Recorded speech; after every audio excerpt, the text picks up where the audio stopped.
আচ্ছা, তোমরা তো এটা জানো যে আমার সানা মাঝে মাঝেই আমাকে বাড়ির কাজে একটু হেল্প করে থাকে। তবে এটা কি জানো, আমার বাবুও কিন্তু আমাকে মাঝে মাঝে হেল্প করে। আজকে রবিবার, ঘুম থেকে উঠে দেখছি নিজের থেকেই সোফাটা গুছিয়ে নিচ্ছে পড়তে বসার আগে। আমি গুছিয়েছিলাম, একটু ঘুনা হয়ে গেছে, দেখছি নিজের থেকেই গুছাচ্ছে। আজকে রবিবার বলে জানো তো একটু লেট করে ঘুম থেকে উঠেছি। রাজবাবু আমাকে একটু বকা দিল।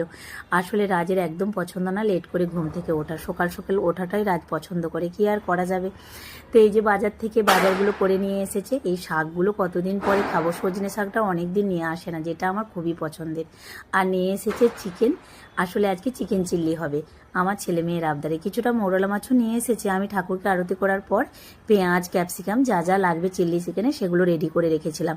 রাজবাবু এই যে চিল্লি চিকেনটা বানিয়ে নিয়েছে। আর রাজ বরাবরই চিল্লি চিকেনটা খুব ভালো বানায়, তাই রাজের হাতে আমরা সবাই খেতে পছন্দ করি।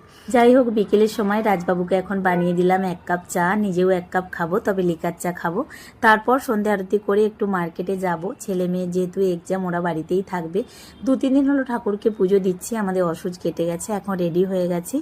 তো এই যে চলে এসেছি একটা লন্ডি দোকানে। এখানে 2-3টা শাড়ি ধুতে দেওয়া ছিল আমার দুর্গাপূজায়, যেগুলো পরেছিলাম, তো সেগুলো এখান থেকে নিয়ে নিলাম। তবে রাস্তায় জায়গায় জায়গায় দেখছি এরকম প্রদীপ, তারপর রঙ্গোলি করার যে পাউডারগুলো বিভিন্ন কালারের, সেগুলো সব বিক্রি হচ্ছে। তো এখন আমি বেশি নেবো না, অল্প করে কিছু নেবো, পরে আবার সানা আমি দুজনে মিলে এসে দেখে নিয়ে যাব। তো প্রত্যেক দিন যেগুলো লাগে আমার মাটির প্রদীপ টদীপ, কিছু তুলসী তলায় দেওয়ার জন্য, আরে আপাতত আমি কিছু নিয়ে নিচ্ছি, পরে আবার নিয়ে যাব।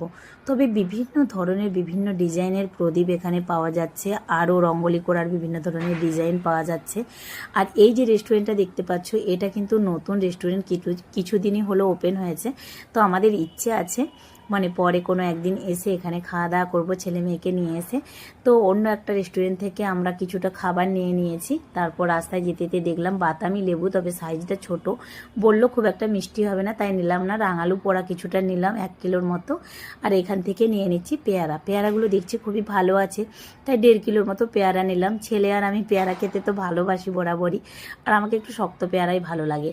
আর দেখো এখানে বস্তা ধরে পুরো বিভিন্ন কালারের রঙ্গোলি বিক্রি হচ্ছে। তো এখন বাড়ি ফিরে যাচ্ছি, যেহেতু নাস্তা খাওয়া হয় না, বিকেলে চাই খাওয়া হয়েছিল। তো এখন আমরা 10টার মতো বাজে, কি 10টা 10-15 হবে। তো এখন আমরা খাওয়া দাওয়া করে নিচ্ছি।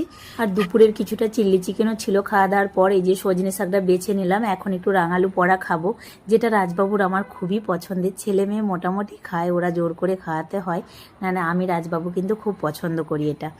তো যাই হোক, এটা খুব মিষ্টি ছিল, সাইজটা যেহেতু বড় ছিল রাঙালুর। তো রাঙালু খাওয়ার পর তারপর একটু পেয়ারাও খেলাম। রবিবারটা এভাবেই কাটলো। আজকে আসি, টাটা।